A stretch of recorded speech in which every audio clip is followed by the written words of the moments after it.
Welcome to Infidelity Tales Lab. We're grateful you've chosen to join us today. Tell us, which part of the world are you watching from? Big city? Small town? Country? We'd love to know. Now, let's dive into today's story. Chapter 1. Invisible Cracks. Vincent Russo stared at the financial report on his laptop, the blue light illuminating his weathered face in the darkness of his home office. At 45, he'd built Russo Developments from nothing into one of Boston's premier real estate companies. Behind him on the wall hung framed photos from groundbreaking ceremonies. Vincent shaking hands with mayors, senators, and business partners. Success surrounded him like a fortress, yet within his own home, he felt like an unwelcome guest. The door creaked open. His wife Naomi stood in the doorway, her blonde hair perfectly styled despite the late hour. "Coming to bed anytime soon?" Her voice carried that familiar edge, not concern, but irritation. "Just finishing up," Vincent replied without looking up. "Whatever. Don't wake me when you come in." The door closed with unnecessary force. 15 years of marriage had devolved into this. Polite exchanges laced with resentment. Vincent sometimes caught himself trying to remember when things had changed. Was it after he'd expanded the business to New York? Or earlier, when Naomi had abandoned her own career to support his dreams, something she never let him forget? Their daughter Melanie had graduated high school last year and now attended UCLA, 3,000 miles away. Vincent suspected the distance was deliberate. Mel had always been her mother's daughter, mimicking Naomi's dismissive attitude toward him. During her childhood, he'd missed recitals and games while building his company. By the time he could afford to be present, she'd already decided he wasn't worth her attention. Vincent closed his laptop and pulled out the small notebook he kept hidden between law books on his shelf. Inside were observations he'd been collecting for months. Dates, times, conversations, unexplained absences. Something wasn't right in his household, and Vincent, ever the methodical businessman, had begun gathering data. His phone buzzed. A text from his oldest friend, Drew Powell. "Just saw Naomi at Caldera with some suit. Thought you should know." Vincent placed the phone down carefully. Caldera was an upscale restaurant downtown, not somewhere one accidentally ended up on a Tuesday night. He added this information to his notebook alongside other entries. February 18th, Naomi Yoga Retreat Weekend. Called Studio, no retreat scheduled. March 24th, new diamond earrings.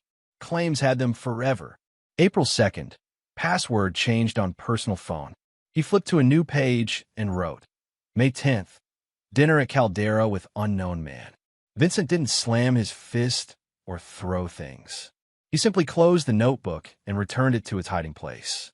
In business, he'd learned that emotional reactions cost you leverage.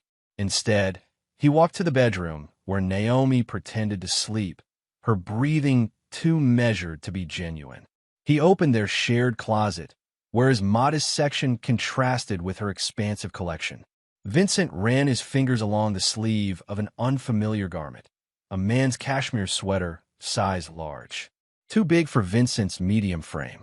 Quietly, he took a single thread from the sleeve before returning it exactly as he'd found it. Tomorrow was Naomi's birthday. She'd made elaborate plans without consulting him. Vincent had something planned too, though not what she expected. 15 years of marriage had taught him patience, and his business rivals could attest. Vincent Russo's patience was terrifying when finally exhausted. Chapter 2. The Birthday Charade. The lake house gleamed against the afternoon sun, a modern architectural masterpiece of glass and steel perched on the shore of Lake Winnipesaukee.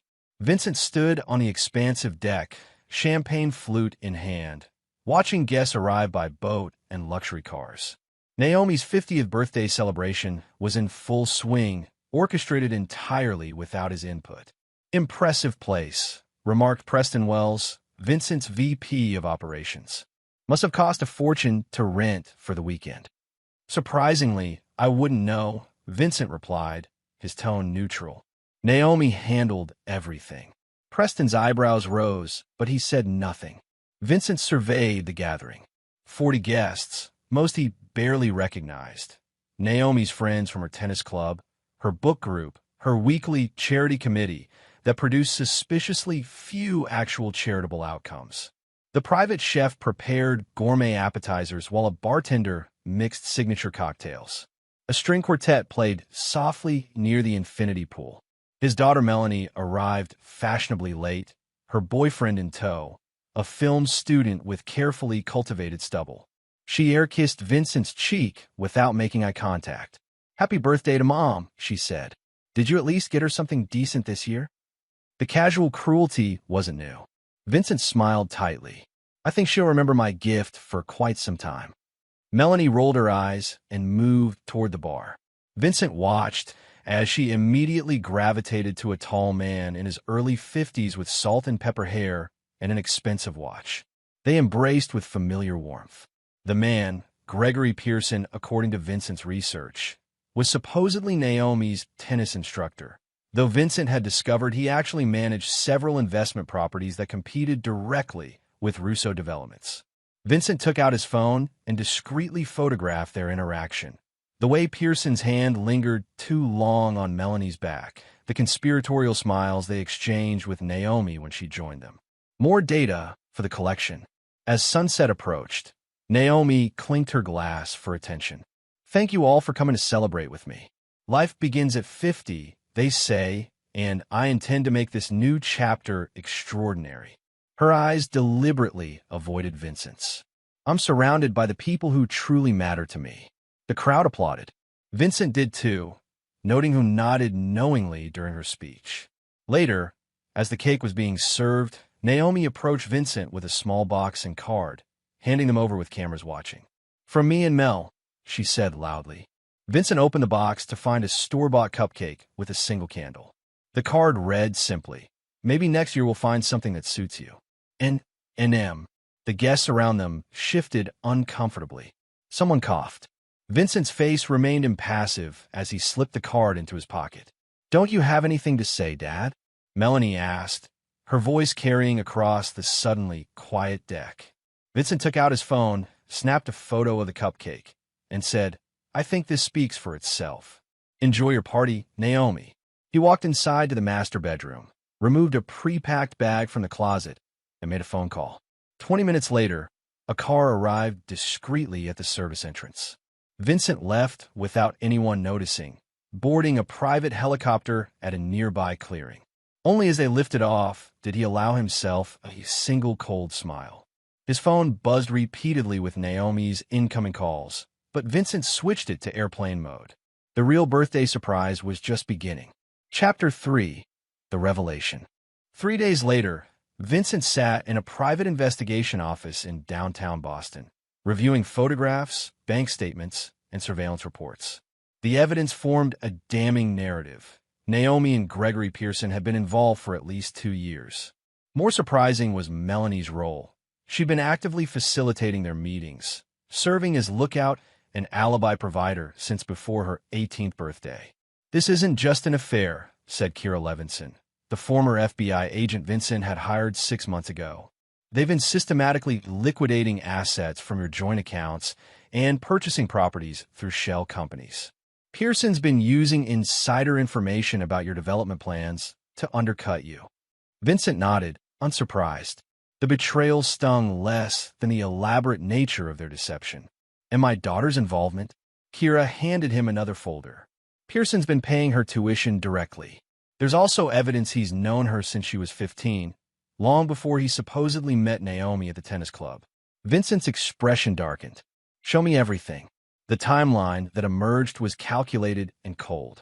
Pearson had deliberately targeted Vincent's family, using a vulnerability assessment of Russo Developments to identify Vincent as the perfect mark: wealthy, workaholic, emotionally distant from his family.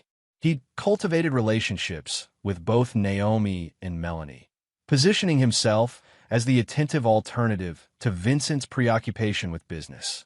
"There's more," Kira said hesitantly. "The lake house rental? It wasn't just for the birthday. The property is owned by a holding company controlled by Pearson.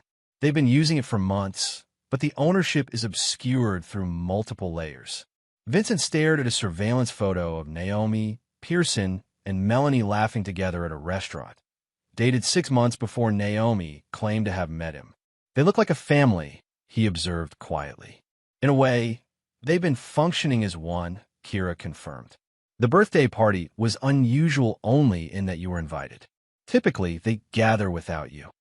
Vincent stood and walked to the window, looking out at the city he'd helped build. His reflection showed no emotion, but his voice had gained a dangerous edge when he spoke again. What's their endgame? Based on financial movements, they're preparing for Naomi to file for divorce this summer. There's evidence they've been consulting with attorneys who specialize in high-net-worth separations. They've already moved approximately $12 million through various channels. Vincent turned from the window. And they think I'll just accept that? Kira hesitated. Mr. Russo, there's one more thing you should know. We found drafts of incriminating emails on Pearson's server. Fabricated correspondence that makes it appear you've engaged in unethical business practices. They're building a case to threaten you with exposure if you contest the divorce terms. Instead of anger, a cold smile spread across Vincent's face. Pearson thinks he's playing chess, but he doesn't realize what game we're actually in. He returned to the table and picked up his phone. I'll need complete surveillance on all three of them. And contact Leo at Secure Systems. I want everything electronic they own completely compromised. Mr. Russo, Kira said carefully, some of what you're suggesting falls into gray legal areas. Vincent merely looked at her. And what they're doing doesn't. Kira nodded slowly. I'll make the arrangements. What's your next move? Vincent checked his watch. Right now, I'm officially devastated by my wife's betrayal. I'm taking an extended leave of absence to process my emotions somewhere tropical and expensive. He showed her his phone. His location services placed him in the Maldives, complete with geotag photos. Meanwhile, I'll be implementing what I call the Vesuvius Protocol. Named after the volcano, Vincent's smile didn't reach his eyes. Pompeii never saw it coming either. Chapter 4, Groundwork. The abandoned warehouse in South Boston had once been a textile factory before Vincent converted it into a secure operations center. Inside, multiple screens displayed surveillance feeds, financial data, and communication intercepts. Vincent had assembled a small team, professionals who operated in the shadows of legal boundaries. Our friends are getting nervous, said Leo Vega, Vincent's head of security and oldest friend. On screen, footage showed Naomi pacing in their home office, frantically checking her phone. You've been missing for 2 weeks. She's filed a missing persons report, but she's telling Pearson not to worry. Vincent, now sporting a beard and different hairstyle, studied the feed. And Melanie? Still at UCLA, but she's been making unusual calls. Leo pulled up a transcript. She asked her trust fund manager about accessing her principal early. Moving pieces into position, Vincent mused. An alert flashed on one of the screens. Leo pulled up an email intercept. Pearson's reached out to a new attorney, specializes in inheritance claims. Vincent's eyes narrowed. They're anticipating my death. Convenient timing. There's more, Leo said grimly. We found this on Pearson's laptop. He displayed a document. A contract with a name Vincent recognized from his less reputable development projects. Riker, Vincent whispered. They're hiring Riker. Leo nodded. Scheduled to meet tomorrow. Given Riker's history, Vincent finished the thought. He's not being hired to find me. He's being hired to confirm I'm gone permanently. He straightened his jacket. Let's arrange a reunion. The following evening, Vincent watched from an unmarked van as Gregory Pearson emerged from his Beacon Hill townhouse. The surveillance team tracked him to an industrial area in Dorchester, where he entered a bar frequented by certain professionals who value discretion over legality. Vincent entered through the back, baseball cap pulled low. He took a seat in a dark corner booth, angled to observe Pearson and the man he was meeting, Calvin Riker, a former military contractor with a reputation for resolving problems permanently. Through a discreet earpiece, Vincent listened to their conversation, captured by equipment Leo had planted earlier. The situation requires finesse, Pearson was saying. We need confirmation, not just speculation. Riker's gravelly voice replied. Finding bodies in remote locations isn't easy, unless you already know where to look. The implication hung in the air. I don't know anything, Pearson insisted. But his wife needs closure. The insurance company is demanding proof before releasing funds. $50,000 for confirmation. Another $50,000 if recovery is necessary. Vincent had heard enough. He slipped out while Pearson and Riker finalized details. Back at the warehouse, Vincent reviewed financial transfers. They've already moved the first payment to Riker's shell company, he told Leo. Naomi signed as the authorizing party, using our joint account. That's a problem, Leo observed. She's spending your money to have you eliminated. Vincent's expression hardened. No, that's evidence. We're accelerating the timeline. 3 days later, Vincent's lawyer, Catherine Diaz, met him at the warehouse. Everything's in place, she confirmed. Trusts have been restructured, holdings transferred to the new entities. Legally, you've protected about 80% of your assets. And the remaining 20%, as instructed, they appear vulnerable. The bait in the trap. Catherine hesitated. Vincent, what you're planning. There are serious legal considerations. I'm aware, Vincent replied. But they crossed lines first. I'm simply responding in kind. Catherine handed him a final document. Your new identity is established. Lucas Veron now exists on paper, complete with passport, credit history, and business interests. Vincent signed the document. Lucas is just a contingency. If everything goes according to plan, Vincent Russo will rise from the dead quite dramatically. And if it doesn't, Vincent's smile was chilling. Then Lucas Veron will finish what Vincent started. Chapter 5. Dominoes in Motion. The news broke on a Tuesday morning. Boston developer's yacht found abandoned off Florida coast. Vincent watched from his secure location as the story spread across news outlets. His clothes and identification had been discovered on board, along with signs of a struggle. The Coast Guard had initiated a search, but privately admitted to reporters the chances of finding him alive were slim. At the Russo residence, Naomi performed grief convincingly. Dressed in black, eyes rimmed red, she gave a tearful statement to reporters. My husband was everything to me. I'm clinging to hope, but preparing for the worst. Melanie flew home from UCLA, her Instagram feed suddenly full of childhood photos with her father, captioned with loving memories that existed only in digital form. The public outpouring of sympathy was immediate and overwhelming. Vincent observed it all with clinical detachment, making notes in his journal. Behind the scenes, his team tracked the private reactions that told a different story. Pearson canceled his meeting with Riker, Leo reported. Instead, they met with this man. He displayed a driver's license photo. Samuel Kleinman, professional diver with a record for insurance fraud. They're looking for a body to confirm, Vincent nodded. Specifically my body. Any movement on the financial front? Substantial, confirmed Diane Wong, the forensic accountant Vincent had brought in. Naomi's already filed preliminary paperwork with your insurance company. $8 million in life insurance. She's also inquired about accessing your business holdings as your presumed widow. And the trap accounts? Diane smiled thinly. 3 attempts to transfer funds already. We've allowed small movements to appear successful while documenting everything. Vincent turned to Catherine. How long before they can legally declare me dead? Without a body? Massachusetts requires 7 years, she replied. But with the evidence of foul play they're manufacturing, they could petition for an earlier declaration, perhaps within a year. Too long for their taste, Vincent mused. They'll get impatient. As if confirming his prediction, an alert sounded. Leo pulled up a new email intercept from Pearson to Naomi. We need to move faster. Kay says the company is vulnerable now, but won't remain so. Your position as grieving widow is strongest in the immediate aftermath. Time to implement Phase 2. Vincent's phone buzzed with a text from Kira, P meeting with them. Surveillance in place. They're bringing my daughter deeper into the conspiracy, Vincent observed, his voice devoid of emotion. Show me. The surveillance feed showed Pearson and Melanie meeting at a coffee shop away from campus. Their body language suggested tension. Audio's patchy, Leo warned as he enhanced the feed.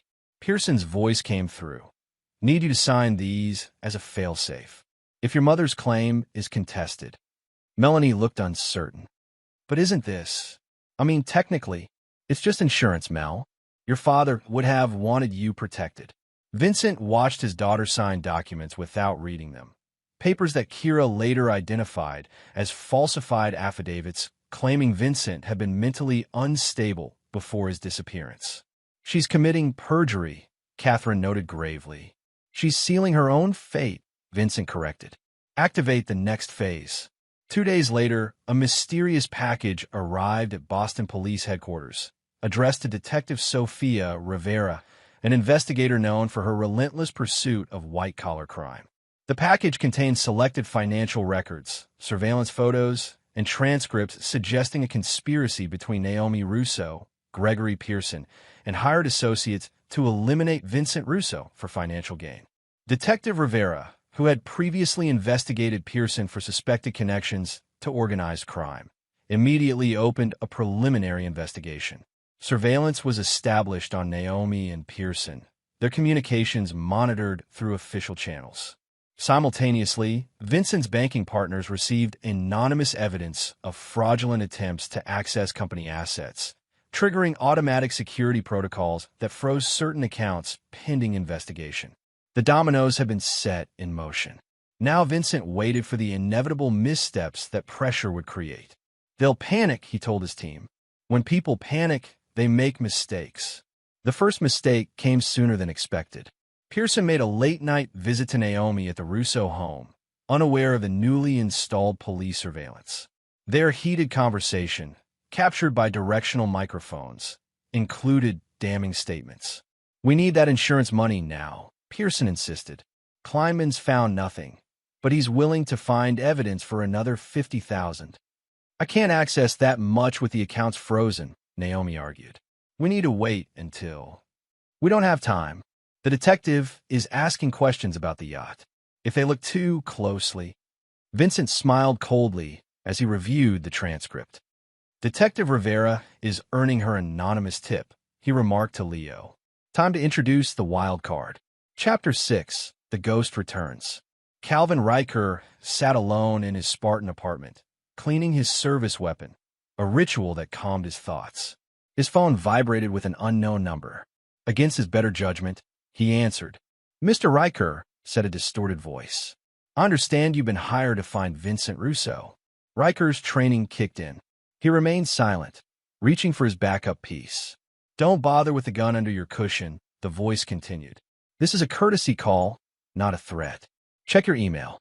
Riker's laptop pinged with a new message containing surveillance photos of his recent meeting with Pearson, financial records of payments, and, most disturbingly, images of Riker entering his supposedly secure apartment building. "What do you want?" Riker finally asked. "Information," the voice replied. "Pearson hired you to confirm Russo's death. What weren't you told?" "Nothing relevant." "Think carefully, Mr. Riker. You're a middleman in a conspiracy that's unraveling. When it does, everyone involved becomes expendable." Riker considered his options. Pearson asked specifically about methods to confirm death without recovery. Mentioned insurance requirements. Seemed unusually knowledgeable about forensic identification procedures. And the wife. Never met her. Pearson claimed she was too distraught. Final question. Did they inquire about your other services? Riker hesitated before answering truthfully. Pearson asked hypothetically about removing obstacles. Specifically, removing obstacles who might contest insurance claims. "Thank you for your honesty, Mr. Riker. Your payment for this conversation has been transferred to your Cayman account. I suggest using it to take an extended vacation." Immediately, the line went dead.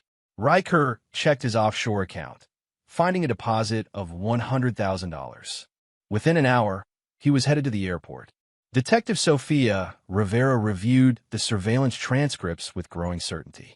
The case against Naomi Russo and Gregory Pearson was building, but still circumstantial.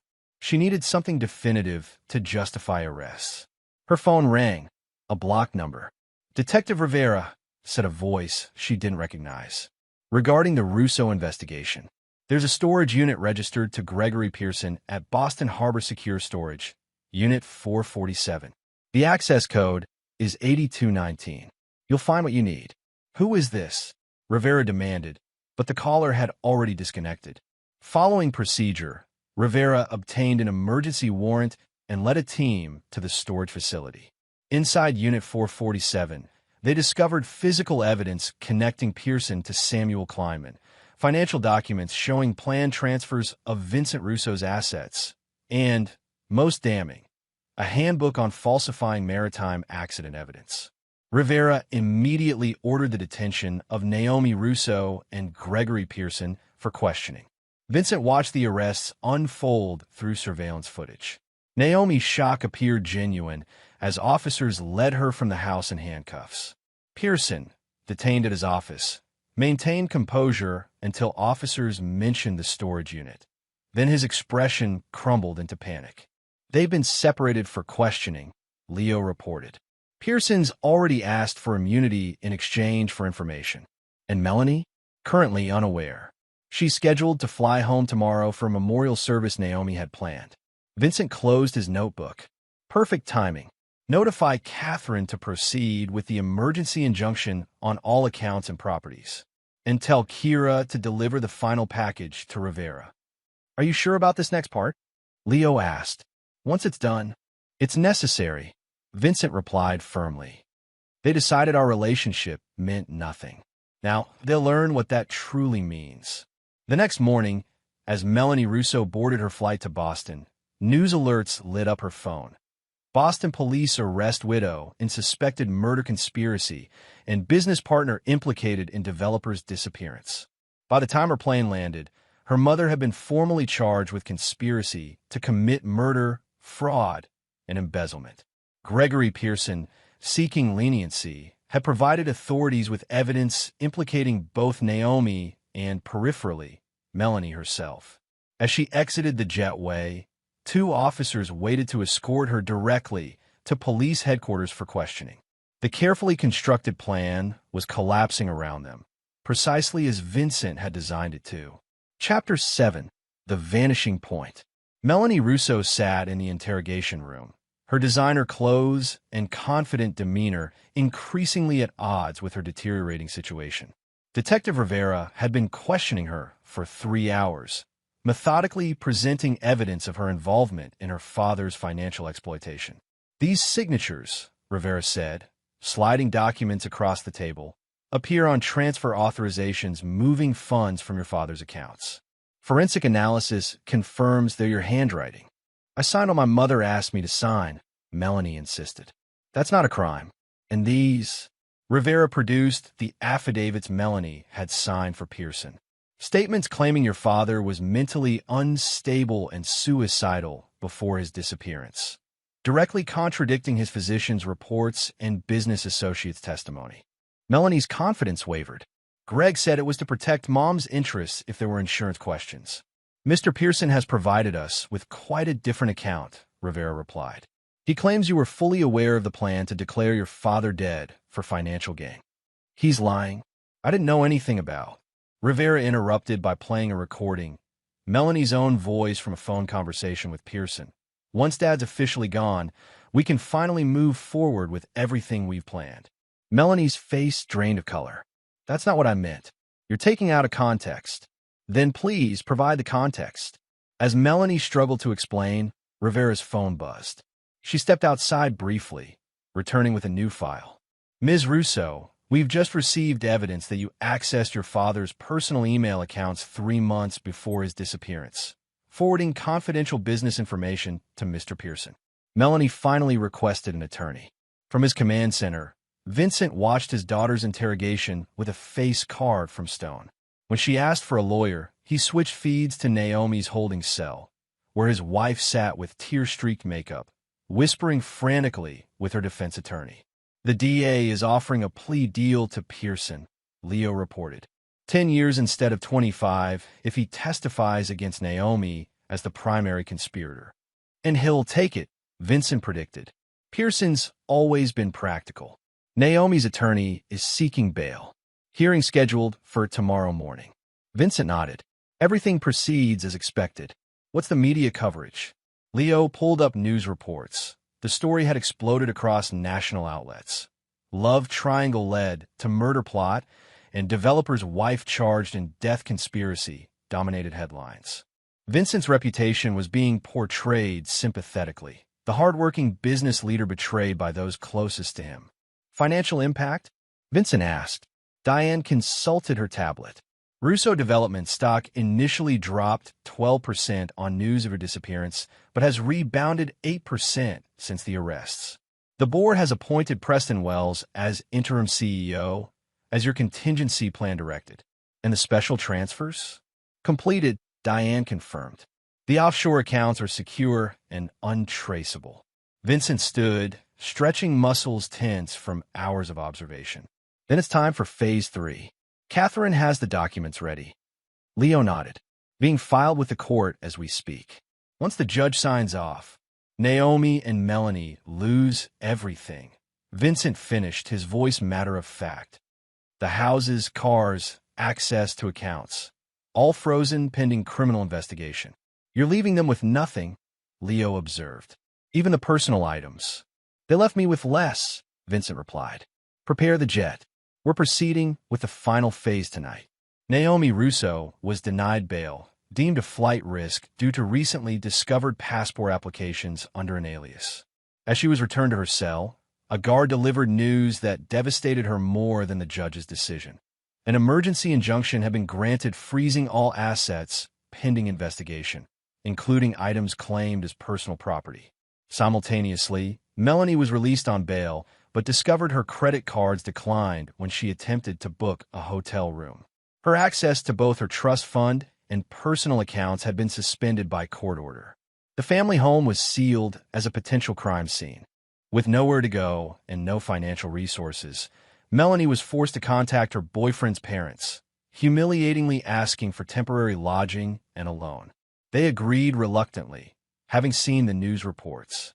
Hours later, as Melanie sat in their guest room, making desperate calls to friends who suddenly wouldn't answer, her phone received an anonymous text. Look out your window. She approached cautiously, peering through the blinds to the street below.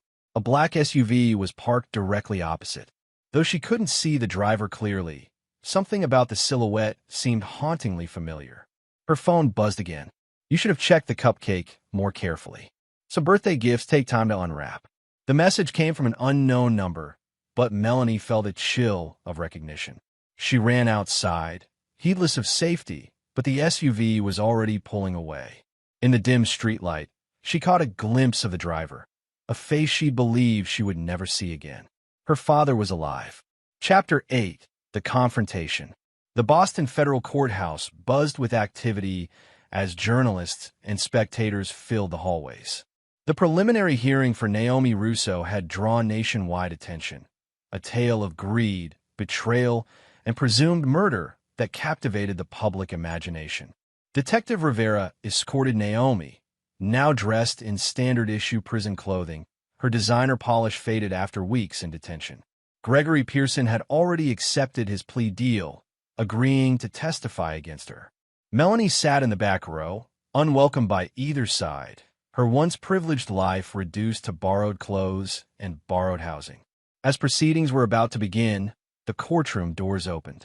Conversation died instantly as Vincent Russo walked in, very much alive and impeccably dressed. Gasps and murmurs filled the room. Naomi collapsed against her attorney, while Melanie froze in her seat, face ashen. Judge Marilyn Watkins banged her gavel repeatedly. Order. I will have order or clear this courtroom. When silence finally fell, Vincent took a seat directly behind the prosecution table. The district attorney, recovering from his own shock, requested an immediate recess to confer with the surprise witness. Judge Watkins granted 30 minutes. In a private conference room, Vincent faced Detective Rivera and District Attorney Harmon.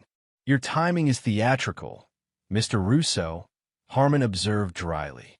Care to explain why you've let a murder investigation proceed when you're clearly not murdered? Vincent smiled coldly. I was never officially declared dead, counselor.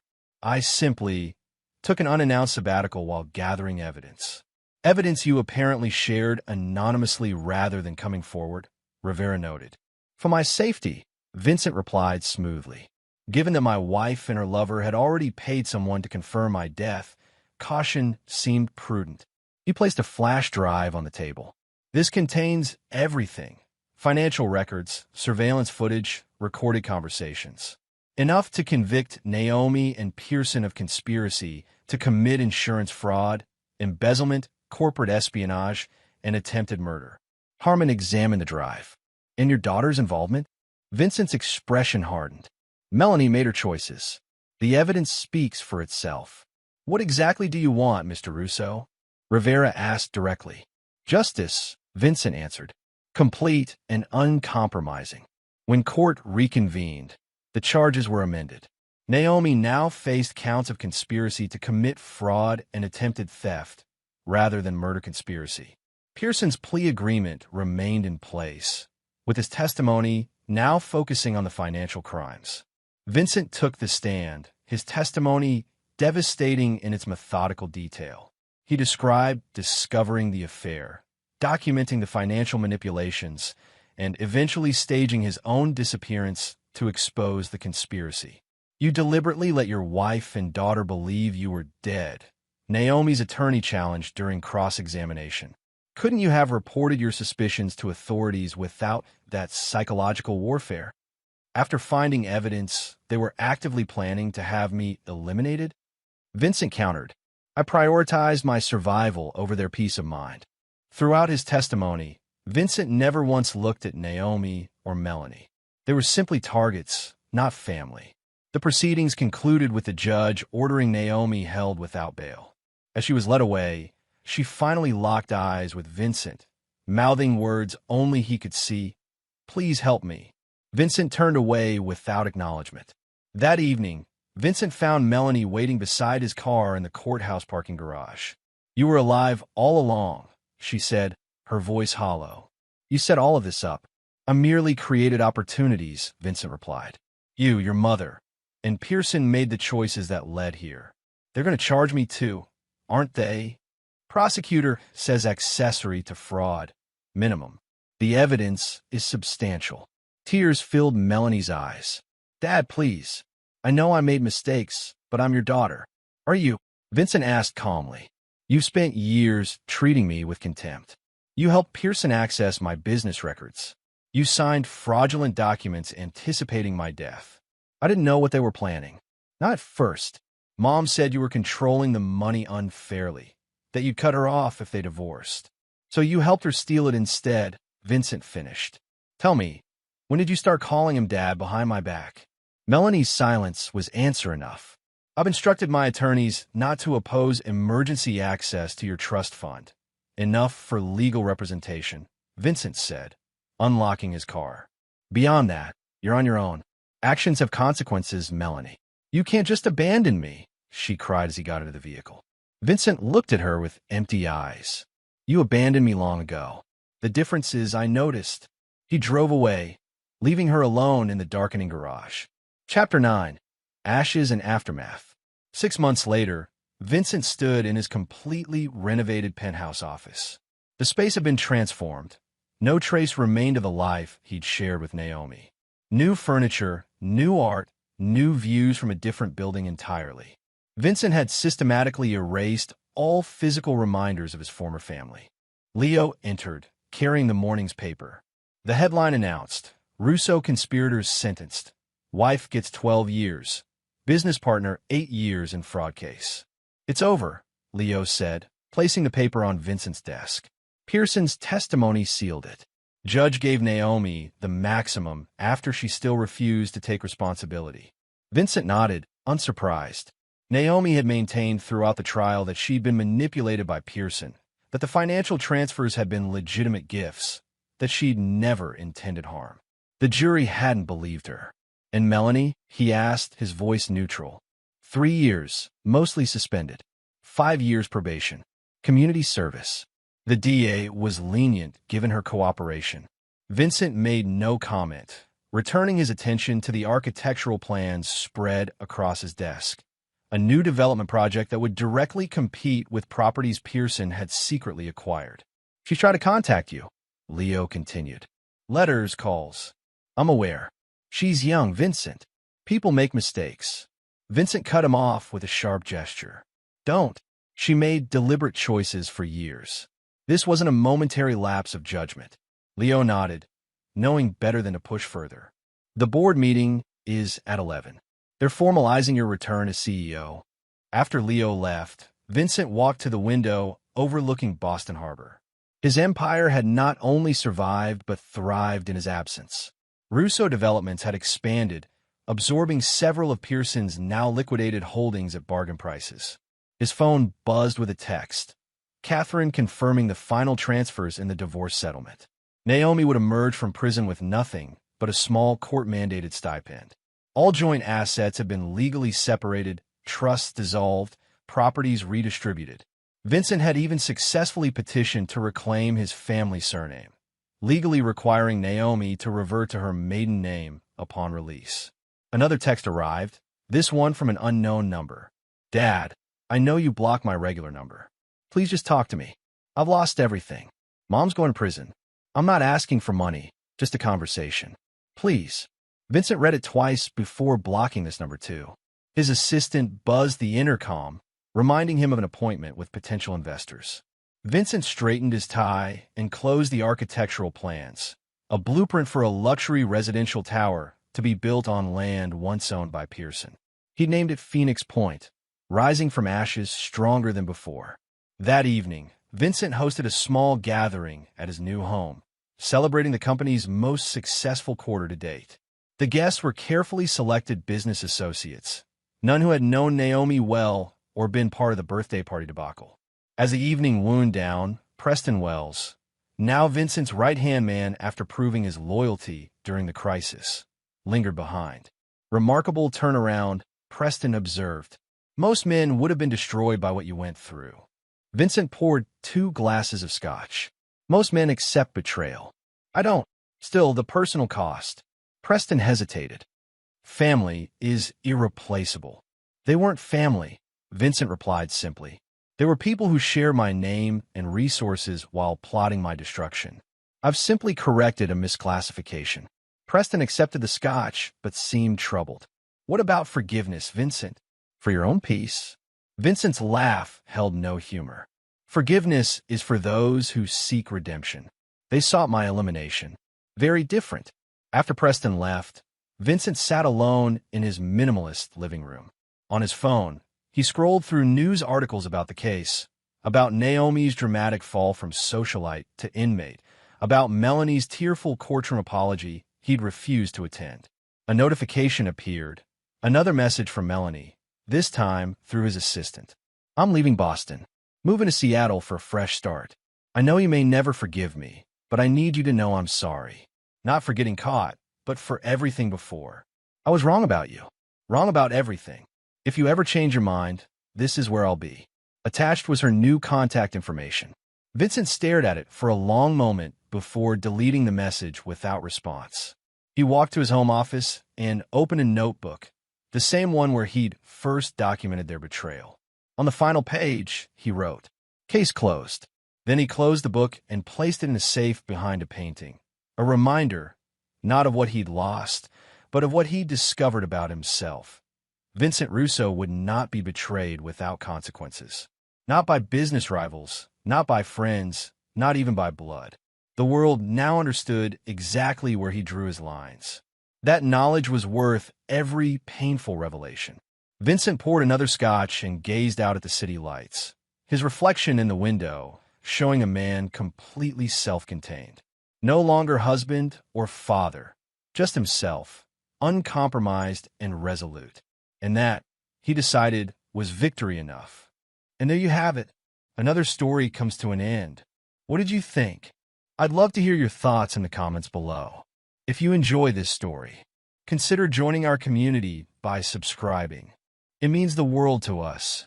For more stories like this one, check out the recommended videos on screen.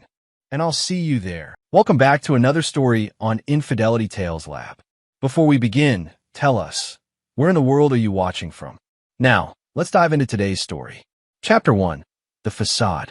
Marcus Richmond stood in the doorway of his modest 2-bedroom apartment, watching his wife, Chelsea Page Richmond, fuss over their twin children Emma and Jake, both 14. To any observer, they looked like a struggling middle-class family.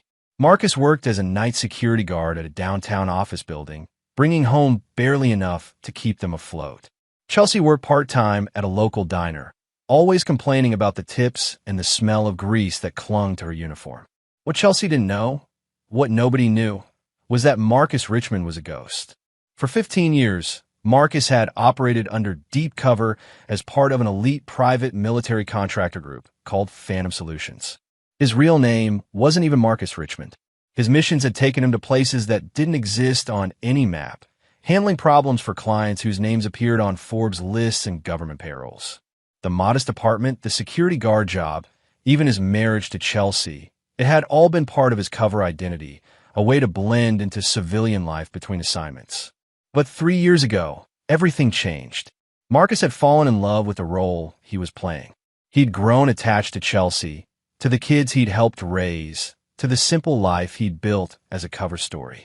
When Phantom Solutions offered him an extraction, a chance to return to his real life with a new identity and enough money to disappear forever, Marcus had refused. He'd chosen them. He'd chosen this life. "Dad, can you help me with my math homework?" Emma asked, her voice pulling Marcus from his thoughts.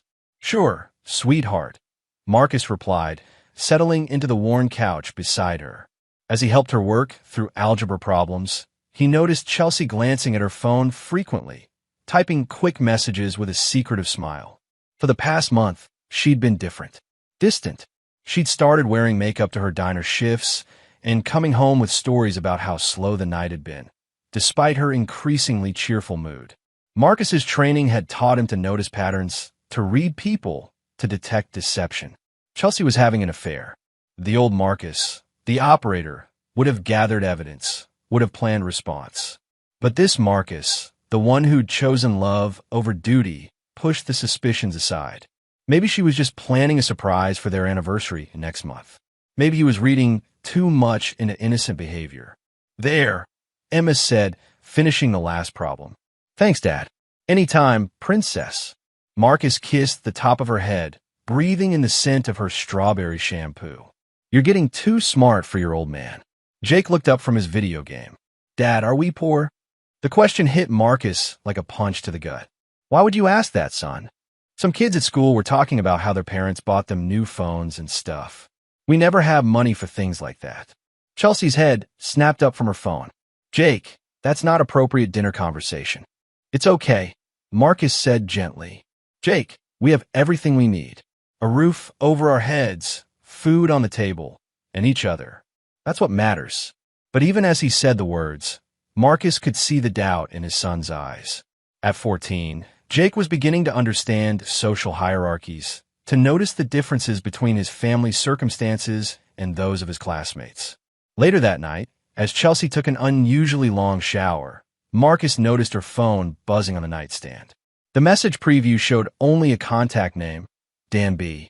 "Can't wait to see you tomorrow. Hotel is booked. Told the wife I'm working late again." Marcus felt something cold settle in his chest. Not heartbreak.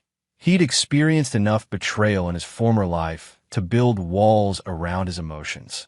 But a familiar, calculating anger. The kind that had made him one of Phantom Solutions' most effective operators. He memorized the number, then laid back on the bed, staring at the ceiling. When Chelsea emerged from the bathroom, toweling her hair, she was humming softly. "You seem happy," Marcus observed. "Just had a good day at work." Tips were better than usual. The lie rolled off her tongue so easily. "That's great, honey." Marcus pulled her close, kissing her cheek. "I love you." "Love you too," she replied, but her voice carried none of the warmth it once had. As Chelsea drifted off to sleep beside him, Marcus began planning. But not the kind of plan the old Marcus would have made. This time, he would try to save his marriage, to fight for the life he'd chosen. He would confront the other man, maybe appeal to Chelsea's better nature. He still believed in the possibility of redemption. That belief would die in a hospital bed 3 days later. Chapter 2. The Revelation. The rain was coming down in sheets as Marcus walked home from his security shift at 6 a.m. He'd pulled a double to cover for a sick coworker, and exhaustion weighed heavy on his shoulders. The morning traffic was just beginning to pick up as he crossed the intersection near their apartment complex. He never saw the truck coming. The impact sent Marcus flying 15 feet, his body skidding across the wet asphalt before coming to rest against a parked car. The driver, a terrified college kid, immediately called 911, stammering apologies into his phone as Marcus lay motionless in the street.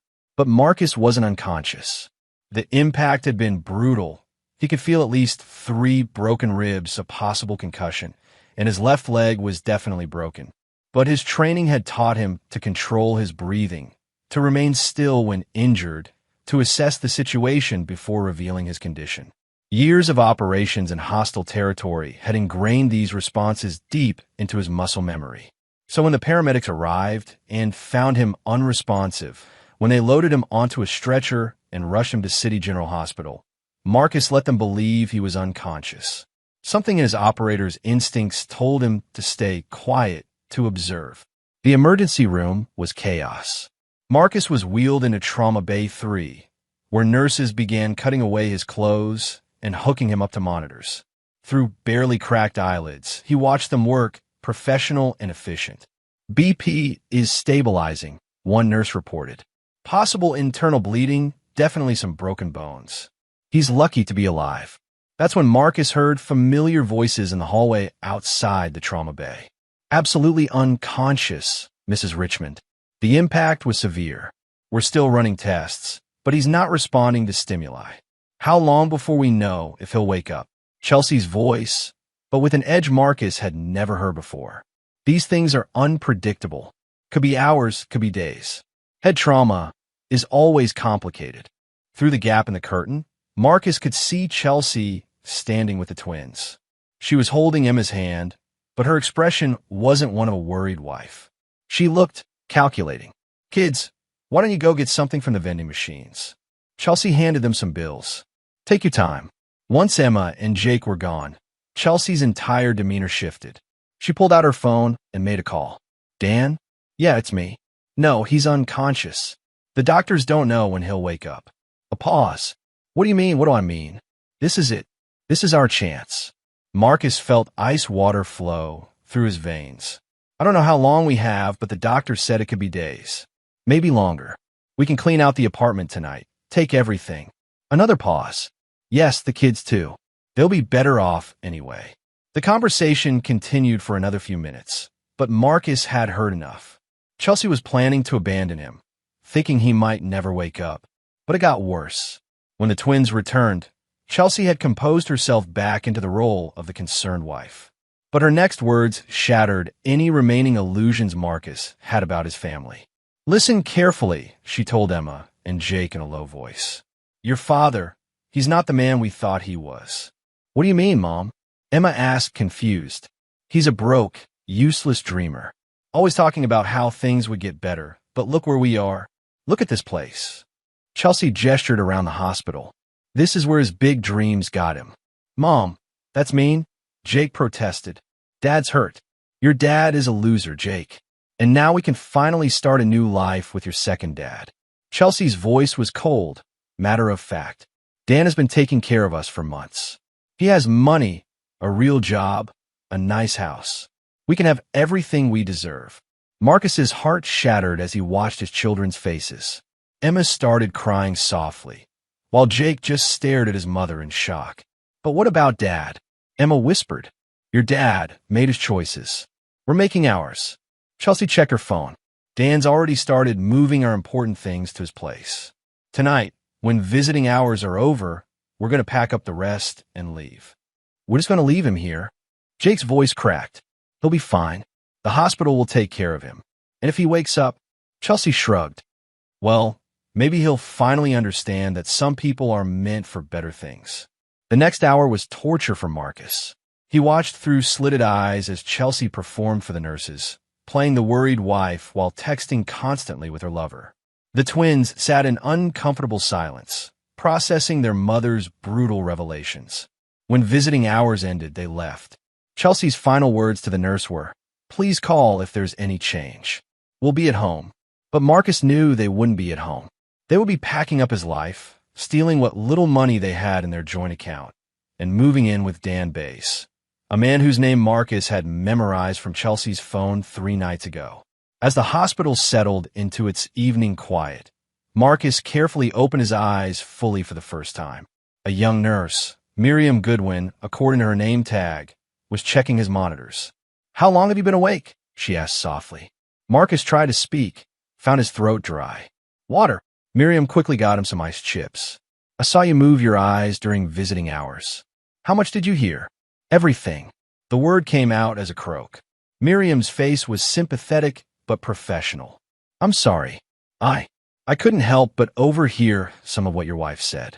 "That was brutal," Marcus finished. "She's right about one thing, though. I'm not the man they think I am." "What do you mean?" Marcus looked at the nurse, really looked at her. She was young, maybe mid-20s, with kind eyes and a genuine concern that seemed rare these days. On her arm was a small tattoo, a phoenix rising from flames. "You military?" Marcus asked. Miriam nodded. "Army medic. 2 tours in Afghanistan." "You?" Marcus pulled back the hospital gown to reveal his own tattoo, a skull wrapped in barbed wire with the letters PS underneath. It was the mark of Phantom Solutions, invisible to civilians but unmistakable to those in the know. Miriam's eyes widened. "Phantom Solutions? I thought you guys were a myth." "We were ghosts," Marcus said quietly. "I was a ghost, until I chose to become Marcus Richmond, security guard and family man. And now," Marcus stared at the ceiling, feeling the last vestiges of the man he'd tried to become crumble away. "Now Marcus Richmond is dead. And ghosts don't forgive." Chapter 3, The Awakening.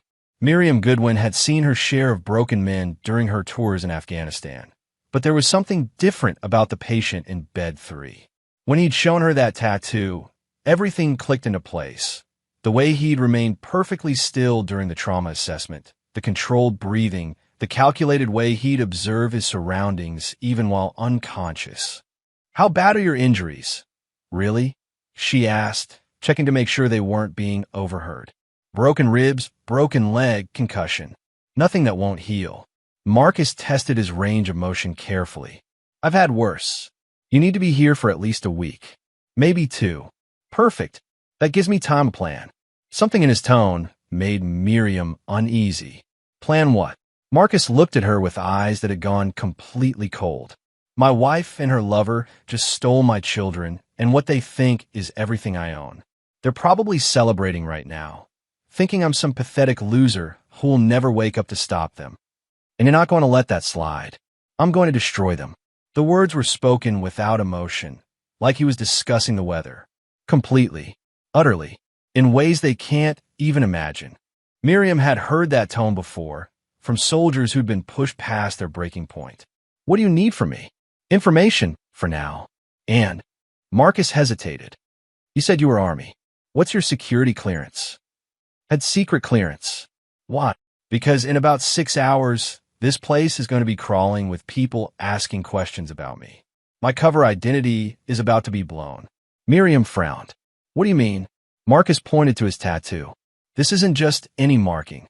It's linked to a biometric database.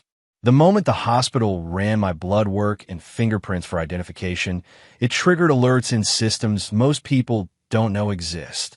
As if summoned by his words, Miriam's supervisor appeared at the doorway. "Goodwin, we need to talk." She stepped outside, and Marcus could hear hushed, urgent conversation. When she returned, her face was pale. "The FBI is sending agents. Something about your identity being flagged in a federal database. They'll be here within the hour. Right on schedule." Marcus seemed completely unconcerned. "Here's what's going to happen. The agents will be from a task force that doesn't officially exist.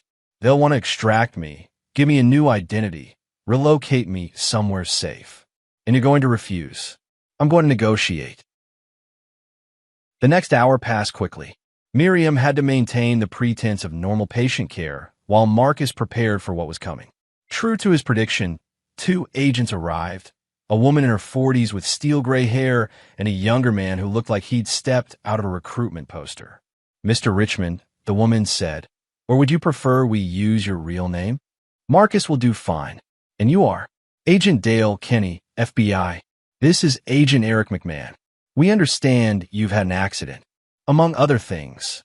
Marcus gestured to his broken leg. I assume you're here about the biometric flag. Your cover identity was compromised the moment you entered the federal medical database. There are people looking for you, Mr. Richmond. People who don't have your best interests at heart. People from my former life. Among others. We're prepared to offer you full extraction, new identity, relocation, financial support. You just need to come with us. Marcus was quiet for a long moment. I have a better offer. Agent Kinney raised an eyebrow. I'm listening. I want back in. Full reinstatement to Phantom Solutions, access to resources, operational support. That's impossible. You've been out of the game for 3 years. Your psychological profile has nothing to do with my operational capabilities. Marcus's voice hardened. You came here because my identity was blown, but it wasn't blown by accident. The two agents exchanged glances. Explain. Someone ran my biometrics through the system deliberately. Someone who wanted you to find me, which means someone knows exactly who and where I am. Agent McMahon leaned forward. You think this was targeted? I think my accident wasn't an accident at all. Marcus had been piecing it together since the agents arrived. The timing is too convenient. The driver was a college kid, probably paid to be in exactly the right place at the right time. Someone wanted me out of commission, wanted my family to think I was helpless. Who would do that? Someone who knows what I'm capable of. Someone who wanted to neutralize me before making their move. Marcus met Agent Kinney's eyes. I want to find out who, and I want resources to deal with them appropriately. Even if we could authorize that, you're in no condition for field work. I'll heal, and while I do, I can operate from here. All I need is access to the Phantom database and a secure communication channel. Agent Kinney was quiet for a long moment. Why aren't you telling us? Marcus smiled for the first time since the accident, but it wasn't a pleasant expression. My wife and her lover just made the biggest mistake of their lives. They think they're stealing from a security guard. They have no idea they just declared war on a ghost. And you want to haunt them. I want to erase them. Completely. Permanently. In ways that will serve as a warning to anyone else who might be stupid enough to cross me. The room was silent for several minutes. Finally, Agent Kinney nodded. We'll need to discuss this with our superiors. But, unofficially, if what you're saying is true, if someone deliberately blew your cover, then Phantom Solutions has a security breach to investigate. And I'm the perfect person to investigate it. From a hospital bed. Marcus's smile widened. You'd be surprised what a ghost can accomplish from the shadows. After the agents left, promising to return with an answer within 24 hours, Miriam returned to check on him. You're really going to do this, she said. It wasn't a question. They made it personal. They involved my children. And worst of all, Marcus's expression grew dark. They underestimated me. What happens when they realize their mistake? By then, it'll be too late. Ghosts don't give warnings, Miriam. We just make people disappear. That night, as Marcus lay in his hospital bed planning his return to a world he'd tried to leave behind, his phone began ringing. The caller ID showed Chelsea's number. The first call came at 11 p.m., then another at 11:15. By midnight, his phone showed 23 missed calls and 15 voicemails. Marcus smiled in the darkness and turned off his phone without listening to a single message. The ghost was awake, and he was hungry. Chapter 4. The Resurrection. Agent Dale Kinney returned the next morning with a tablet computer and a face that revealed nothing. Marcus had been awake since 4 a.m., planning and thinking, his mind operating with the cold precision he'd thought he'd left behind forever. Your reinstatement has been approved, Kinney said without preamble. Provisional status, reporting directly to me. Your cover story remains intact. To everyone else, you're still Marcus Richmond, security guard. What changed their minds? We ran a background check on your wife's boyfriend, Dan Bass. Turns out he's been busy. Kinney activated the tablet, showing Marcus a series of photographs. Daniel Lawrence Bass, 34, works as an assistant manager at Pinnacle Construction. Divorced, one child he doesn't see. Gambling problem that puts him about $60,000 in debt to some very unpleasant people. Marcus studied the photos. Dan was average height, soft around the middle, with thinning hair and the look of a man who'd never been tested by real adversity. Not exactly criminal mastermind material. No, but he's desperate, and desperate people do stupid things. Like agreeing to help neutralize a Phantom Solutions operative in exchange for a clean slate with his creditors. The pieces clicked into place. Someone paid off his debts in exchange for information about me. We think so. The timing is too clean. Base starts his affair with your wife exactly 6 months ago. The same time his debt mysteriously disappears. Your accident happens 3 days after your cover identity starts showing activity in federal databases. Someone's been watching me, testing my security protocols, and you were too busy playing house to notice. Kenny's tone was disapproving, but not entirely unsympathetic. Marcus absorbed this without defensiveness. It was true. He'd let his guard down, allowed emotion to cloud his operational judgment. It was a mistake he wouldn't make again. What do we know about who's pulling Base's strings? Still working on that. But we have a lead. Base received a cash payment of $75,000 2 weeks ago, deposited into a Cayman Islands account under a corporate shell. Untraceable. For now. But money leaves footprints, even when people try to hide it.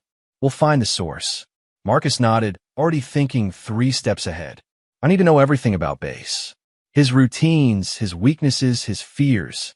I want a complete psychological profile. Already in progress. What else? I need to know where my family is staying. Not to contact them, he added quickly, seeing Kenny's expression. To monitor the situation. They're at Base's house. 2-story colonial in Westfield Heights. Your wife cleared out your joint account, all $2,847 of it, and took most of your possessions, including your dog. Marcus felt a cold rage building.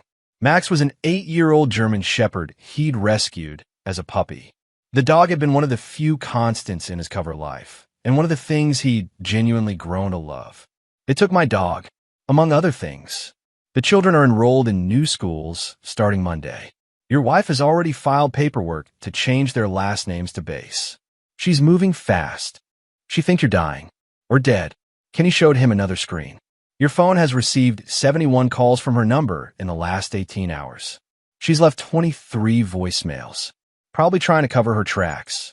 Create a record of the worried wife trying to reach her unconscious husband. That's our assessment too. Should we monitor her communications? Absolutely. But carefully. I don't want to spook her yet. Kenny made notes on the tablet. What's your operational objective? Marcus was quiet for a long moment, staring out the hospital window at the city beyond. When he spoke, his voice was utterly without warmth. Total destruction. I want Base ruined. Financially, socially, psychologically. I want my wife to understand exactly what she threw away, and then I want to take everything she thinks she's gained. I want them both to know they destroyed their lives the moment they decided to betray me. And your children are old enough to have made their choice. They went along with abandoning their father for a better lifestyle. They'll live with the consequences. That's harsh. That's realistic. I try to be the loving father, the devoted husband. It got me a hospital bed and a knife in the back. Marcus met Kenny's eyes. I'm done being Marcus Richmond, family man. From now on, I'm exactly what I always was. A weapon. What do you need to get started? Access to Phantom's financial resources, a secure laptop, and a way to monitor the house in Westfield Heights without being detected. The surveillance can be arranged. How much financial access are we talking about? Enough to make some very expensive problems disappear, and enough to create some new ones for the right people. Kenny made more notes. Anything else? Yes. I need you to arrange for some flowers to be sent to Chelsea. From her loving, devoted husband who's fighting for his life in the hospital. That's unusually sentimental for an operation. Marcus smiled, and this time there was real malice in the expression. I want her to feel guilty. Guilty people make mistakes. And when she makes her first mistake, I'll be ready. After Kenny left, Marcus used his new secure laptop to begin building psychological profiles of his targets. Base was weak, driven by greed and fear. He could be manipulated through his ego and his desperation to appear successful. Chelsea was more complex. She'd shown a calculating ruthlessness that Marcus had never seen before, but also a fundamental selfishness that could be exploited. The key would be to turn them against each other. Make them paranoid. Make them suspicious. People who didn't trust each other made fatal errors in judgment. His phone buzzed with a text message from an unknown number. "The flowers are beautiful. Thank you. I love you. See." Marcus deleted the message without responding. Let her wonder. Let her worry about why he wasn't answering. Let the guilt begin to eat at her. He opened a new file on his laptop and began typing. Operation Ghost Protocol. Phase 1. Psychological Warfare. Objective: isolate targets from support systems and establish doubt regarding their security and safety. Primary targets: Chelsea Page Richmond, Daniel Bass. Secondary targets: Emma Richmond, Jake Richmond, monitoring only, no direct action. Tertiary objectives: identify and neutralize unknown third-party responsible for operational compromise. As he worked, Marcus felt the familiar cold focus settling over him. The part of him that had loved Chelsea, that had wanted to be a father to Emma and Jake, was being carefully sealed away. What remained was the operator, calculating, patient, and absolutely without mercy. They'd awakened a ghost. Now, they would learn what ghosts did to the living. Chapter 5. The Hunt Begins. 3 days after his resurrection as an operative, Marcus was transferred to a private room with enhanced security features. To any observer, he was simply a patient recovering from serious injuries. In reality, his room had become a command center. Agent Eric McMahon arrived that morning with surveillance reports and a grim expression. "We've been monitoring the house in Westfield Heights," he said, spreading photos across Marcus's hospital table. "Your family has settled in quickly. Too quickly." Marcus studied the images.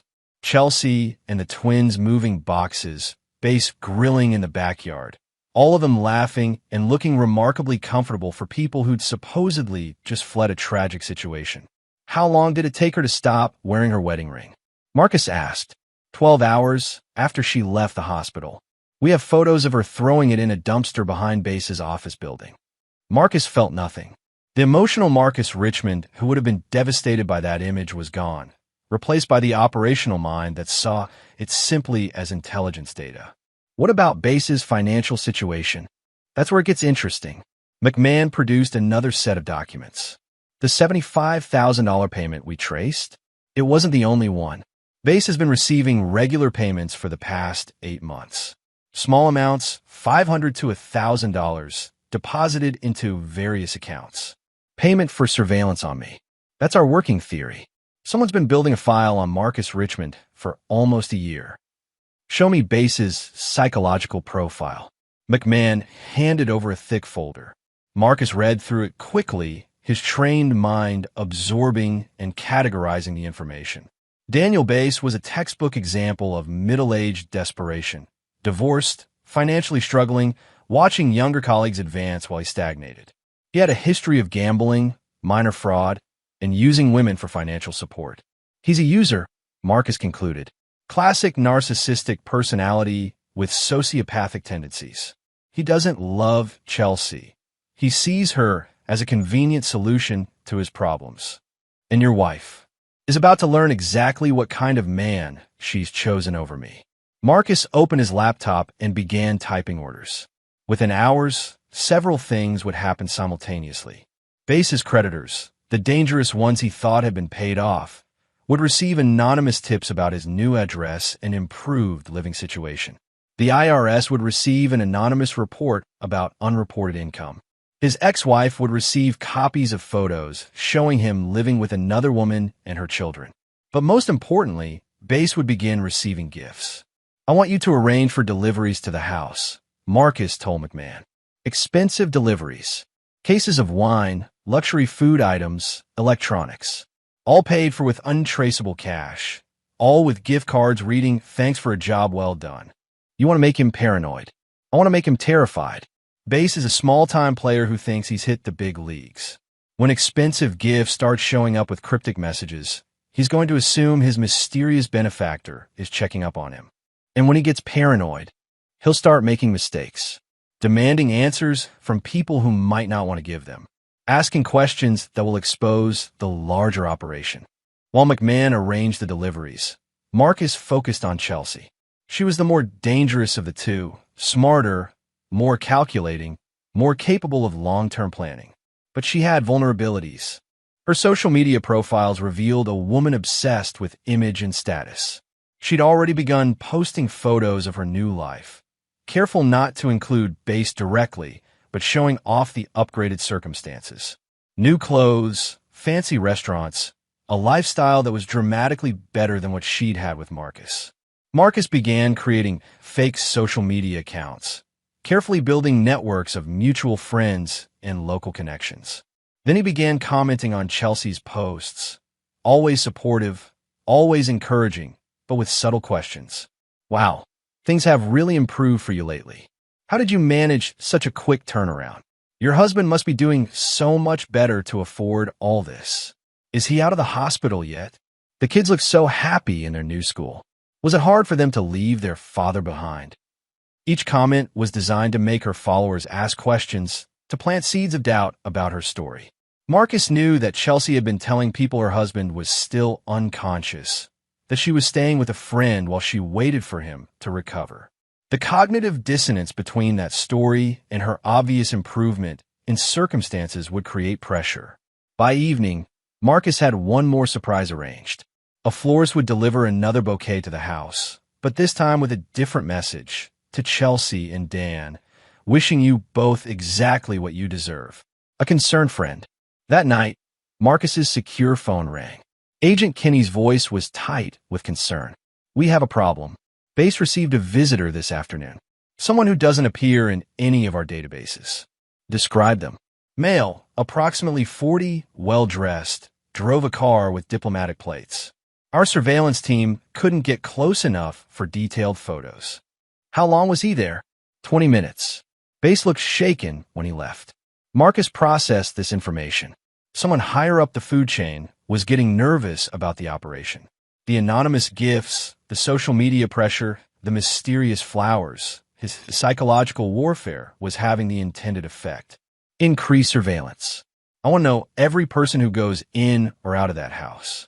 Marcus, Kinney's voice carried a warning. If there are diplomatic plates involved, this operation could have international implications. We might need to pull back. No. Marcus's voice was absolute. They made this personal when they targeted my family. I don't care who's pulling the strings. I'm going to cut them all. After ending the call, Marcus opened a new file on his laptop. The psychological pressure campaign was working, but it was time to escalate. Phase 2 would be more direct, more personal, and infinitely more dangerous. He began typing operational orders that would have terrified the Marcus Richmond who'd been lying in this hospital bed a week ago. But that man was dead. What remained was something much more dangerous. A ghost with unlimited resources and absolutely nothing left to lose. Outside his window, the city lights twinkled like stars. Somewhere out there, Chelsea and Base were probably settling down for the night, feeling secure in their new life together. They had no idea that their world was about to collapse around them. Marcus smiled in the darkness and continued planning their destruction. Chapter 6. The Trap. 2 weeks after the accident, Marcus was discharged from the hospital. His leg was in a walking cast, his ribs were still tender, but he was mobile enough for what came next. Agent Kinney had arranged for him to use a safe house, a modest apartment across town that bore no connection to his former life. But Marcus had other plans. I need to go back to the apartment, he told Kinney as they drove through the city. That's not advisable. Your family cleaned it out, and it's possible they're monitoring the location. That's exactly why I need to go back. The apartment Marcus had called home for 3 years was indeed empty. Chelsea and Base had been thorough, not just taking furniture and personal items, but stripping the place of anything that might have had value. They'd even taken the television and kitchen appliances. But they'd missed what Marcus was really looking for. In the bedroom closet, behind a panel that looked like part of the wall, Marcus retrieved a small device about the size of a smartphone. It was a military-grade communication system, encrypted and untraceable, connected to Phantom Solutions' global network. I've been reporting to Phantom for 3 years, he told Kinney. Monthly status updates, maintaining my cover identity in case they needed to extract me quickly. They knew where you were the entire time. They knew everything.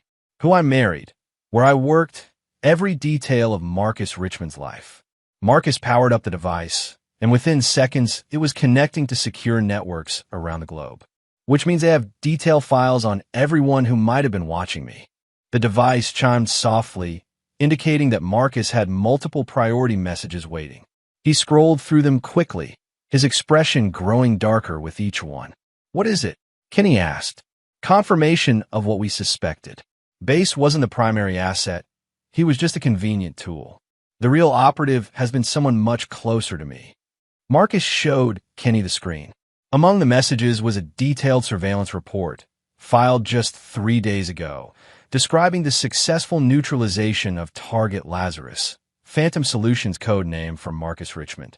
The report was filed by Agent Designation Raven, and it included details that only someone with intimate access to Marcus's life could have known. His daily routines, his emotional attachments, his psychological vulnerabilities. Someone inside Phantom Solutions has been running an operation against me for almost a year, Marcus said quietly. Base was just the trigger man. The real enemy is someone I trusted. Do you know who Raven is? I have suspicions, but first we're going to confirm them. Marcus began typing commands into the device. I'm requesting a full operational support package. Surveillance equipment, tactical gear, financial resources. For what purpose? Base and Chelsea think they've won. They're living in their perfect little suburban dream, convinced that their biggest problem is behind them. They have no idea they're about to become bait in a much larger trap. Within hours, Marcus had transformed the empty apartment into a command center that would have impressed military intelligence professionals. Phantom Solutions had couriered in equipment that officially didn't exist. Surveillance devices smaller than coins, listening devices that could pick up conversations through steel walls, and communication systems that could hack into any electronic device within a 5-mile radius. By evening, Marcus had complete digital surveillance of the base house. He could hear conversations in real time, see through any camera-enabled device in the building, and monitor all electronic communications. What he discovered was both satisfying and infuriating. Chelsea and Base were already fighting. Can't keep spending money like this, Dan. Where's it all coming from? I told you, it's bonus payments from the construction project. Big companies pay well for discretion. What kind of discretion requires $75,000? The kind that bought us this house, bought your kids' new schools, bought you that jewelry you're wearing. Don't ask questions about things that benefit you. Marcus watched through the house's security cameras as Chelsea paced the living room, clearly agitated. The mysterious gifts he'd been sending were having their intended effect, creating suspicion and paranoia. And what about these deliveries? The wine, the electronics, the weird thank you notes. Probably just corporate gifts. Companies do that. Companies don't send bottles of wine that cost $500 each, Dan. Someone knows what you did. Base's face went pale. Keep your voice down. The kids might hear. The kids are asking questions too. Emma wants to know why we haven't heard anything from the hospital about Marcus. Jake keeps asking when we're going to visit his father. Tell them he's still unconscious. For 3 weeks? Dan, what if he wakes up? What if he remembers what happened? Marcus leaned forward, interested in Base's response. He's not going to wake up, Base said quietly. The people I work with, they're thorough. Marcus Richmond's accident was just the beginning. Chelsea stopped pacing. What do you mean, just the beginning? I mean, if he does wake up, if he becomes a problem, it'll be handled. Permanently. The room was silent for several long moments. Then Chelsea asked the question Marcus had been waiting for. Who are these people, Dan? Who's really paying you? Base looked around nervously, as if he could sense the invisible eyes watching him. People you don't want to meet. People who could make us disappear if we become inconvenient. You're scaring me. Good. You should be scared. We took their money, we did their job, and now we keep our mouths shut and enjoy the benefits. That's the deal. And if Marcus wakes up and starts asking questions, then we hope our friends are as efficient at cleanup as they were at setup. Marcus turned off the audio feed and sat back in his chair. Base had just confessed to conspiracy in an attempted murder, and he confirmed that there were other players involved, people dangerous enough to eliminate witnesses if necessary. More importantly, Base was terrified, which meant he could be pressured into making mistakes. Marcus opened a new communication channel and began typing instructions to Agent Kenny. Tomorrow, Base would receive a visit from someone claiming to represent his mysterious employers. Someone who would ask very specific questions about loose ends and security concerns. Someone who would make it clear that Base's usefulness was approaching its expiration date. As for Chelsea, Marcus had a different plan. She was beginning to suspect that she'd gotten involved in something much more dangerous than a simple affair. It was time to make those suspicions impossible to ignore. He opened his laptop and began composing an email that would be sent from an anonymous account. Mrs. Richmond, you may not know me, but I knew your husband, the real Marcus Richmond. You have no idea what you've awakened or who is coming for you. Get out now while you still can. A friend. The email would be sent at 3 a.m., when Chelsea would be alone with her thoughts and her growing paranoia. By morning, she would be asking Base questions he couldn't answer without revealing the full scope of his involvement. And when people started demanding answers they couldn't give, they made fatal mistakes. Marcus smiled as he scheduled the email and began planning the next phase of his operation. Base and Chelsea thought they were living in a romance novel. The desperate man and the unhappy wife finding love and a better life together.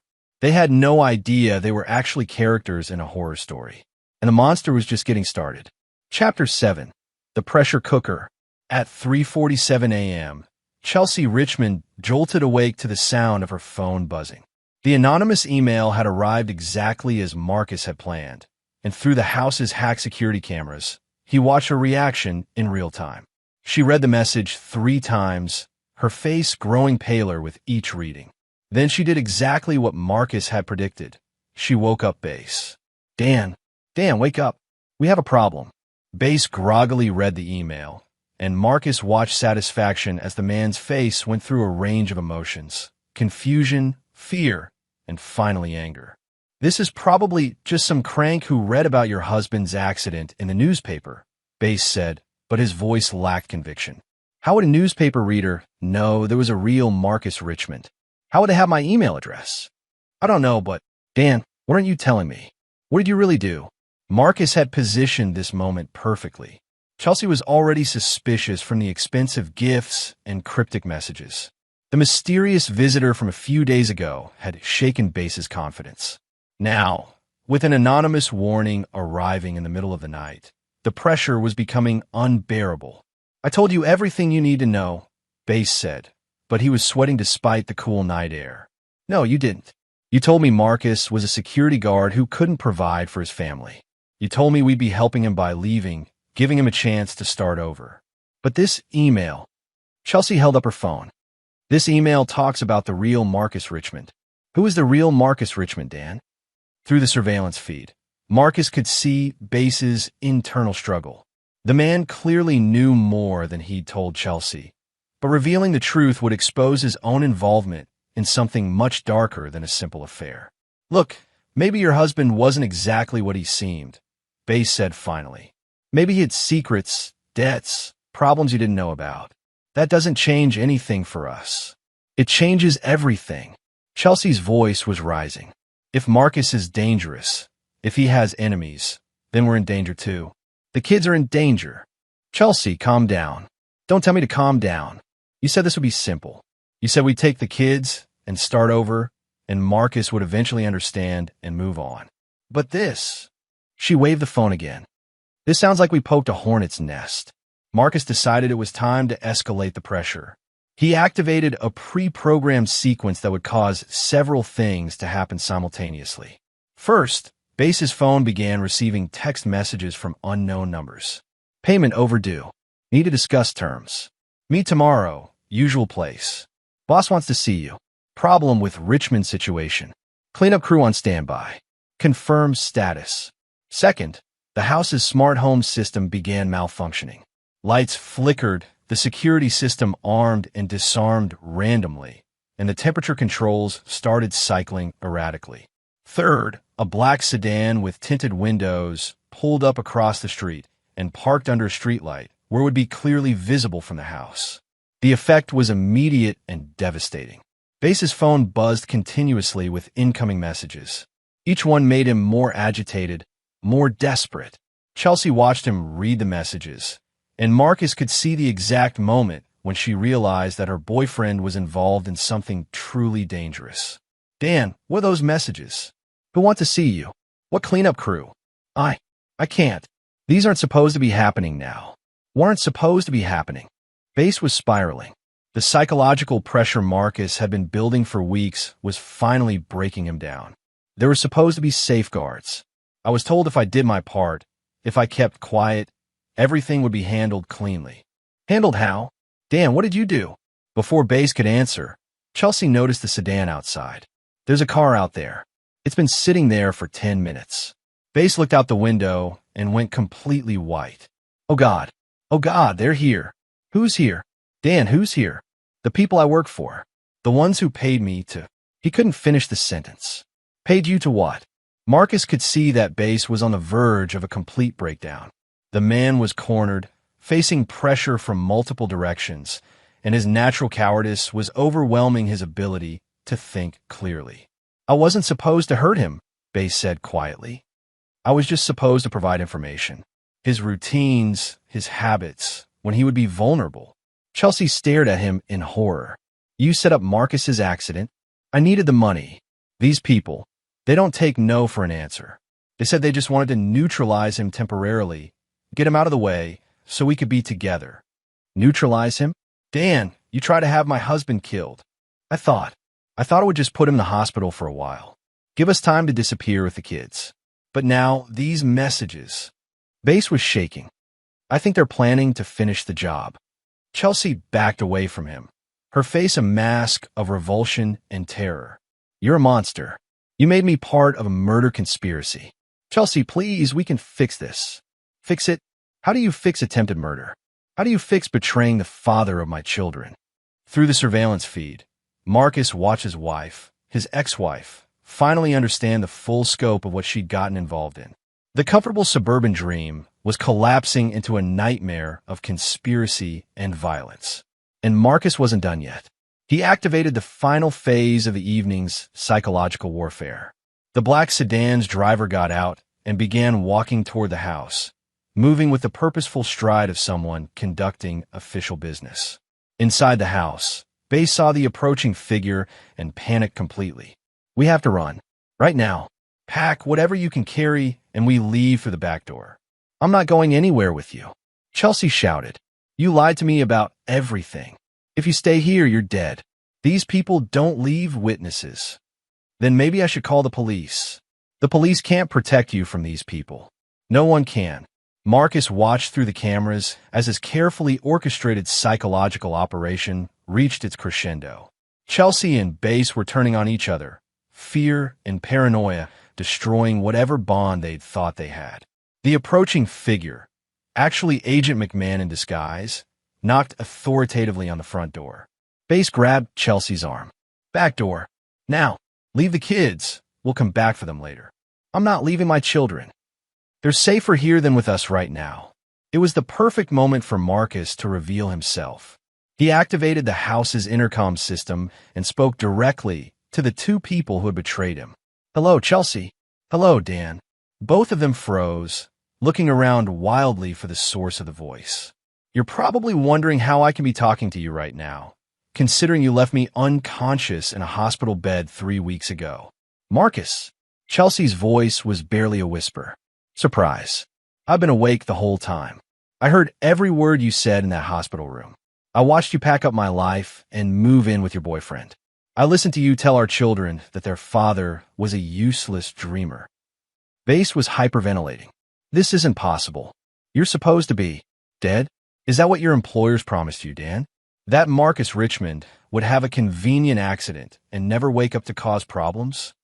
Marcus, please, Chelsea said, tears streaming down her face. I can explain. You can explain how you sold out your husband and children for a better lifestyle. You can explain how you helped a stranger target me for assassination. I'm fascinated to hear this explanation. The figure at the front door knocked again, more insistently. Oh, and Dan, that's not one of your mysterious employers at the door. That's an FBI agent. You see, attempting to murder a federal operative is a very serious crime, especially when that operative has been awake and recording everything for weeks. Bass collapsed into a chair, the fight going out of him completely. Marcus, Chelsea said desperately, I didn't know. I swear I didn't know Dan was involved in anything like this. I thought we were just leaving you for a better life. You thought you were abandoning an unconscious man who might never wake up. You thought you were stealing from someone who couldn't stop you. You thought a lot of things, Chelsea, but you never thought about the consequences. What do you want? She whispered. Marcus smiled, though they couldn't see him. I want you to understand that this is just the beginning. Everything you thought you'd gained, I'm going to take it away. Everyone you thought you could trust, they're going to betray you the same way you betrayed me. And when you have nothing left, when you're completely alone and broken, I want you to remember that this all started because you chose greed over love. The knocking at the door had stopped. Marcus knew that McMahon was positioning himself to enter the house if necessary. The FBI is going to arrest Dan for conspiracy and attempted murder. You're going to lose this house, this lifestyle, everything you thought you'd won. And our children. Marcus's voice grew cold. Our children are going to learn exactly what kind of people their mother chose over their father. Marcus, please. My name isn't Marcus. Chelsea. Marcus Richmond was a cover identity, a role I played for 3 years because I thought I'd found something worth protecting. But Marcus Richmond is dead. You killed him in that hospital room. Then who are you? I'm someone you should have never crossed.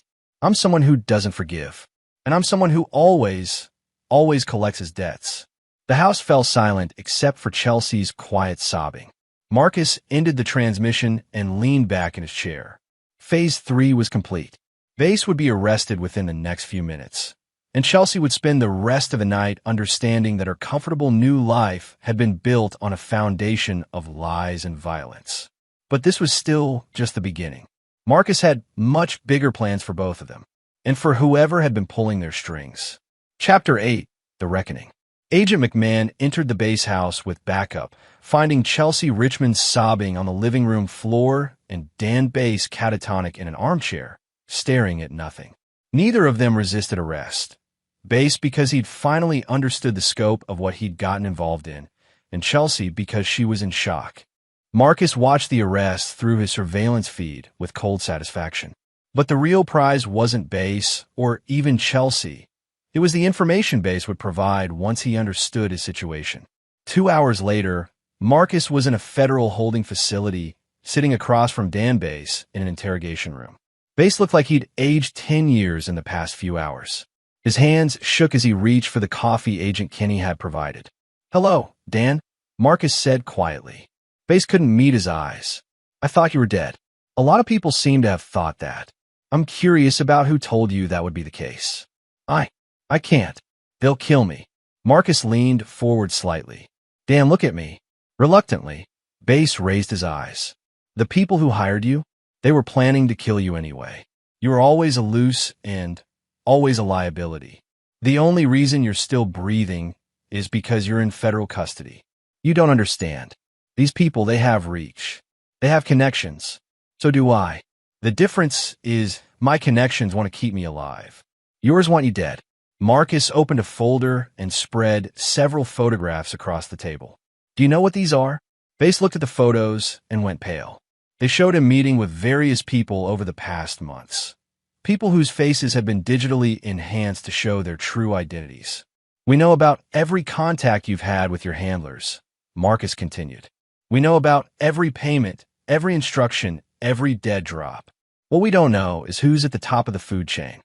I never met anyone important, just middle management types. But someone gave the orders. Someone wanted Marcus Richmond neutralized specifically. This wasn't random. This was targeted. Bass was sweating heavily now. All I know is that someone was willing to pay a lot of money to have you taken out of the picture. They said you were dangerous, that you were a threat to national security. And you believe them? I needed the money. My debts, my ex-wife, the child support. I was drowning. When they offered to clear everything and pay me on top of it, I didn't ask too many questions. Marcus studied Bass's face, reading the micro-expressions that revealed truth from deception. The man was telling the truth about his limited knowledge, but there was something else. What aren't you telling me, Dan? There was something they said about you, about your real identity. What about it? They said Marcus Richmond wasn't your real name. They said you were someone important, someone with access to sensitive information.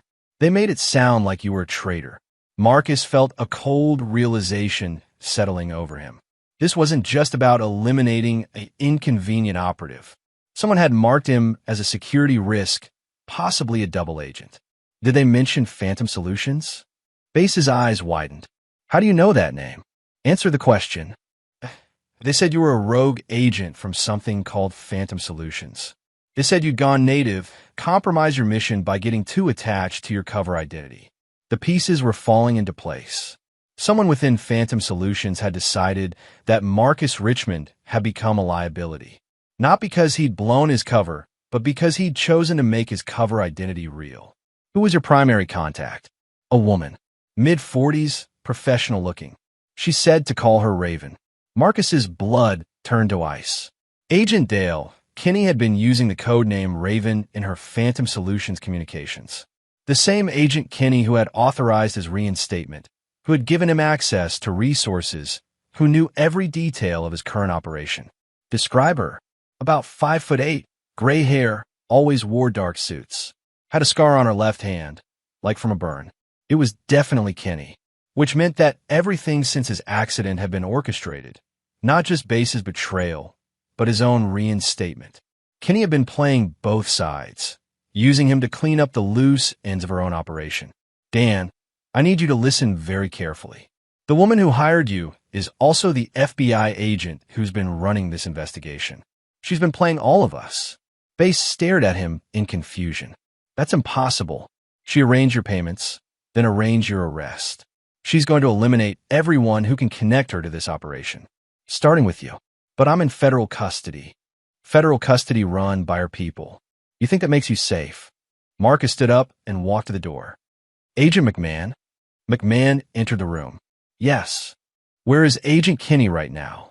She said she was heading back to the field office to process the evidence. And where's my wife being held? Same facility. Kinney is conducting her interview personally. Marcus felt the familiar cold focus of an operator in immediate danger.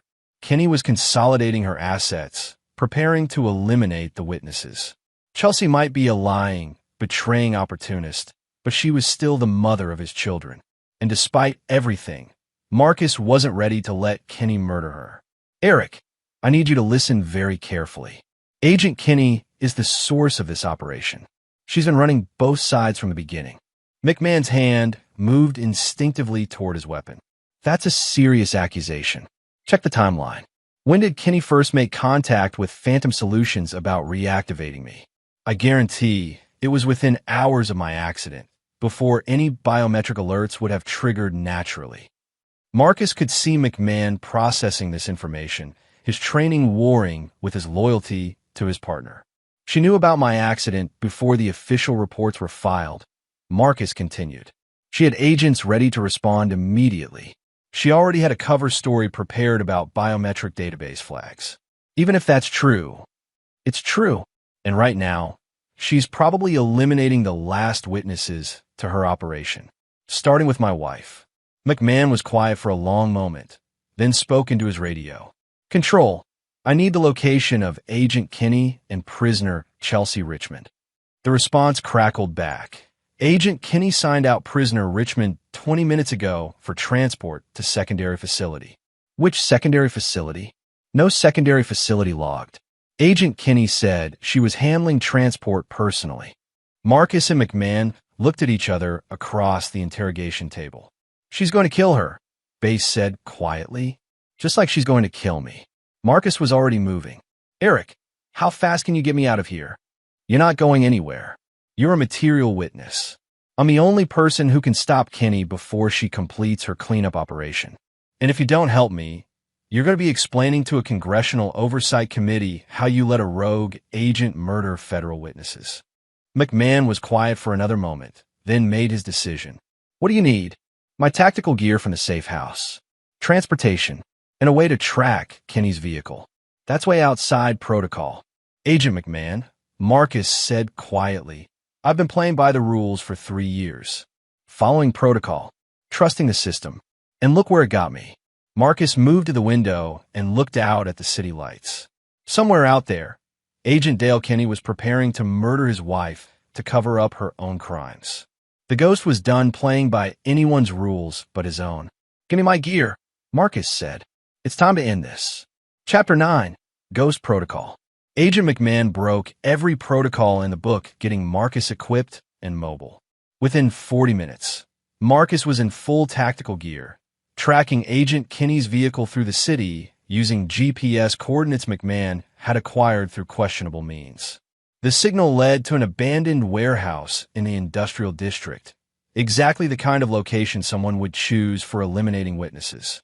Backup is 20 minutes out, McMahon said through Marcus's earpiece as they approached the warehouse in separate vehicles. 20 minutes is too long, Marcus replied, studying the building through night vision binoculars. I count 2 vehicles, Kinney's sedan and a black SUV. At least 3 people inside, possibly more. Marcus, wait for backup. This is too dangerous to go in alone. Agent McMahon, with all due respect, you're talking to someone who spent 15 years eliminating people who were much better armed and trained than Dale Kinney. Marcus checked his weapons, a suppressed pistol, tactical knife, and various non-lethal options. He was no longer thinking like Marcus Richmond, the security guard of Family Man. He was operating purely as the Weapon Phantom Solutions had trained him to be. I'm going in. Maintain radio silence unless I request assistance. Marcus approached the warehouse using techniques he'd perfected in dozens of similar operations. The building had multiple entry points, but only one that wouldn't trigger immediate detection, a maintenance hatch on the roof that connected to the building's ventilation system. Within minutes, Marcus was inside the warehouse, moving silently through the ductwork until he could observe the main floor. The scene below confirmed his worst fears. Agent Dale Kinney stood over Chelsea, who was bound to a chair in the center of the warehouse floor. 2 other operatives flanked the area, professionals based on their positioning and equipment. They weren't FBI agents. They were private contractors, probably from the same organization that had originally hired Base. Mrs. Richmond, Kinney was saying, I want you to understand that this isn't personal.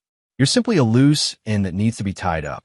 Chelsea's face was streaked with tears, but her voice was steady. My children are going to ask questions. People will notice I'm missing. Your children think you ran away with your boyfriend. As far as anyone knows, Chelsea Richmond disappeared with Dan Base when they realized their crime had been discovered. What crime?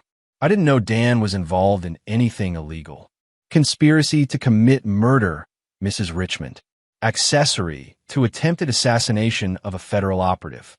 Whether you knew the details or not, you participated willingly. Marcus positioned himself above the group, calculating angles and distances. 3 targets, all armed, 1 civilian to protect. He'd handled worse odds, but never with such personal stakes. The beautiful irony, Kinney continued, is that your husband probably thinks I'm trying to save you right now. He has no idea that I've been orchestrating this entire operation from the beginning. Why? Chelsea asked. Why target Marcus? What did he do? He went soft. He chose sentiment over duty. Do you know what your husband really is, Mrs. Richmond? He's a killer. A professional assassin who's eliminated more than 30 people in the service of interests you couldn't comprehend. Marcus felt no emotion at hearing his true nature revealed to Chelsea. That part of his life had been sealed away when he'd chosen to become a real husband and father. But then he made the mistake of falling in love with his cover identity, Kinney went on. He chose you and your children over his duty to his country. That made him a security risk. So you tried to have him killed. I tried to have Marcus Richmond eliminated so that the operative could be extracted and reassigned. But your husband refused extraction 3 years ago. He wanted to play house instead of serving his purpose. Marcus had heard enough. He dropped silently from the ventilation system, landing behind one of the contractors. Before the man could react, Marcus had his knife across the operative's throat. Nobody moves, Marcus said quietly. The second contractor spun toward him, weapon raised, but Marcus was already moving. The knife left his hand in a perfect arc, burying itself in the contractor's shoulder and spinning him around. Marcus's suppressed pistol was out and aimed at Kenny before the wounded man hit the ground. "Hello, Dale." Kenny smiled, apparently unconcerned by the weapon pointed at her head. "Agent Richmond, or should I say, Operator Lazarus? You can call me the last person you'll ever see." Dramatic, but not accurate. Kenny nodded slightly, and Marcus heard the distinctive sound of multiple weapons being cocked behind him. "You didn't think I'd come here with just 2 contractors, did you? There are 6 more positioned throughout this warehouse. All of them have clear shots at your wife." Marcus didn't turn around. His training had taught him to assess threats without losing focus on primary targets. "Even if that's true, you'll still be dead before they can fire. And then they'll kill your wife. Is that really the outcome you want?" Marcus was quiet for a moment, running scenarios. Then he smiled. "Dale, you made the same mistake everyone else has made in the past month. Which is, you assumed I still cared about Chelsea Richmond." The confusion on Kenny's face was genuine. "Of course you care. You came here to save her. I came here to eliminate you. Chelsea is just incidental." Marcus's tone was utterly cold, completely without emotion. "You see, when my wife abandoned me in that hospital bed, when she told our children I was a useless dreamer, when she stole everything I'd built and ran off with her boyfriend, she stopped being someone I loved." Chelsea's eyes widened in horror as she realized what Marcus was saying. She became just another target, another loose end, another problem to be solved. "You're bluffing," Kenny said, but there was uncertainty in her voice now. "Am I? 3 weeks ago, maybe. But the Marcus Richmond who would have died to save his family died in that hospital room. What you're facing now is exactly what Phantom Solutions trained me to be, a weapon without conscience or mercy." Marcus shifted his aim slightly, pointing his weapon at Chelsea instead of Kenny. "So here's what's going to happen, Dale. You're going to call off your contractors and surrender, or I'm going to kill my wife myself, eliminating your leverage and leaving me free to hunt down every single person involved in this operation." "Marcus, no." Chelsea screamed. "Please, I'm sorry. I didn't know." "You knew enough," Marcus said without looking at her. "You knew you were betraying someone who loved you. You knew you were abandoning someone who was helpless. You knew you were choosing greed over loyalty." He turned back to Kenny. "Your choice, Dale. Surrender, or watch me remove your advantage and then come for you." Kenny stared at him for a long moment, trying to read whether he was bluffing. What she saw in his eyes made her decision for her. "Stand down," she called to her hidden operatives. "All units, stand down." "Good choice." Marcus kept his weapon trained on Chelsea as he spoke into his earpiece. "Agent McMahon, I need that backup now. Multiple suspects in custody. Already en route. 2 minutes out." Marcus finally looked directly at Chelsea, seeing his wife, his ex-wife, clearly for the first time since the hospital. "Marcus," she whispered, "please. I know I made mistakes, but you made choices," Marcus corrected. "And choices have consequences. What about Emma and Jake? They're your children too." Emma and Jake chose their side when they went along with abandoning their father. They're old enough to understand loyalty and betrayal. They chose betrayal. They're just kids. They're teenagers who knew exactly what they were doing, just like their mother. The sound of vehicles approaching echoed through the warehouse. Backup was arriving, along with federal prosecutors who would ensure that everyone involved in the conspiracy faced appropriate consequences. Marcus holstered his weapon as armed agents swarmed the warehouse, taking Kenny and her contractors into custody. "What happens now?" Chelsea asked as they placed her in handcuffs. Marcus looked at her one final time, and his expression was completely without warmth or recognition. "Now you disappear. All of you. Bass will spend the rest of his life in federal prison. Kenny will face treason charges. And you," Marcus shrugged, "you'll face charges as an accessory to attempted murder of a federal operative. But the kids will learn that actions have consequences. That loyalty matters. That some betrayals can never be forgiven." As the agents led Chelsea away, she called back desperately, "Marcus, please. I love you." Marcus didn't respond. He stood in the empty warehouse, surrounded by the aftermath of an operation that had cost him everything he'd thought he wanted. Agent McMahon approached him carefully. You okay? I'm exactly what I've always been, Marcus replied. I just forgot for a while. What's next for you? Marcus looked around the warehouse one final time, then walked toward the exit. Phantom Solutions has offered me a choice. New identity, new assignment, clean slate. Or return to my cover identity and try to rebuild what's left of Marcus Richmond's life. Which are you going to choose? Marcus stepped out into the night air,